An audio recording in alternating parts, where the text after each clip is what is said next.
இந்து இஸ்லாம் சமயங்கள் இடையே ஒத்திசைவை ஏற்படுத்த முயற்சி செய்தவர் யார்?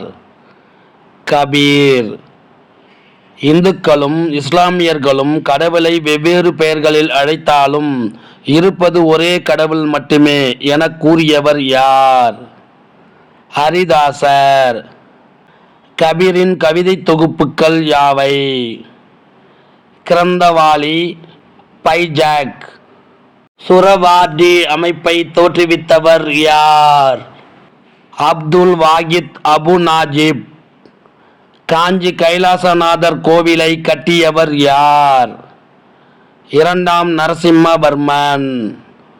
யாருடைய காலத்தில் பாசல் எனப்படும் திருமுழுக்கு செய்யும் முறை அறிமுகம் செய்யப்பட்டது? குரு கோவிந்த் சிங். ஐராவதேஸ்வரர் கோவிலை கட்டியவர் யார்? இரண்டாம் ராஜராஜன். ஆதிநாதர் கோவில் அமைந்துள்ள இடம் எது? ஆழ்வார் திருநகரி. 1.03 மீட்டர் உயரமுடைய பத்மாசன கோலத்தில் உள்ள புத்தரின் சிலை ஒன்று கிடைத்த இடம் எது? திருநாட்டி ஆட்டாங்குடி. இந்த ஊர் திருவாரூரில் உள்ளது. திரிபீடகா என அழைக்கப்படும் பௌத்த பொது விதிகள் எம்மொழியில் எழுதப்பட்டது? பாலி மொழியில் எழுதப்பட்டுள்ளது. புத்தரின் போதனைகள் பற்றி கூறும் நூல் எது? தீபவம்சம். இஸ்லாமிய சட்டங்களை நடைமுறைப்படுத்துபவர் எவ்வாறு அழைக்கப்படுகிறார்? சதா உஸ் சுதூர்.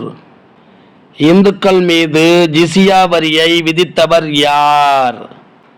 ஆலம்கீர். விஜயநகர தூண்களில் செதுக்கப்பட்டுள்ள விலங்குகளில் எந்த விலங்கு அதிகம் இடம்பெற்றுள்ளது? குதிரை. பெரியாழ்வாரின் மகளான கோதை தேவி பற்றிய நூல் எது? அமுக்த மால்யாதா. வராகம் என்னும் பெயரில் அதிக தங்க நாணயங்களை வெளியிட்டவர்கள் யார்? விஜயநகர பேரரசர்கள். தூத்துக்குடியில் உள்ள காயல் துறைமுகத்திற்கு இருமுறை வந்த பயணி யார்? மார்கோபோலோ. ரக்லா என்பது யாருடைய பயண நூல்? இபன் பாதுதா. டெல்லி சுல்தானியத்தின் வரலாற்றை கூறும் நூல் எது? தாஜ் உல் மா. குட்புதீன் தனது தலைநகரை எங்கிருந்து டெல்லிக்கு மாற்றினார்? லாகூர். இந்தியாவில் முகலாயர் ஆட்சியின் எழுச்சி பற்றி கூறும் நூல் எது? தாரிக் இ பெரிஸ்டா. கடல் கடந்து வணிகம் செய்தோர் எவ்வாறு அழைக்கப்பட்டனர்? 5 வண்ணத்தார் குழு என்று அழைக்கப்பட்டனர். உள்நாட்டு வணிகத்தில் ஈடுபட்டோர் எவ்வாறு அழைக்கப்பட்டனர்? மணி கிராமத்தார் குழு என்று அழைக்கப்பட்டனர். சர் இ நௌபத் என்று அழைக்கப்பட்டவர் யார்? தலைமை தளபதி. இக்தா என்னும் நில மானிய முறையை அறிமுகம் செய்தவர் யார்?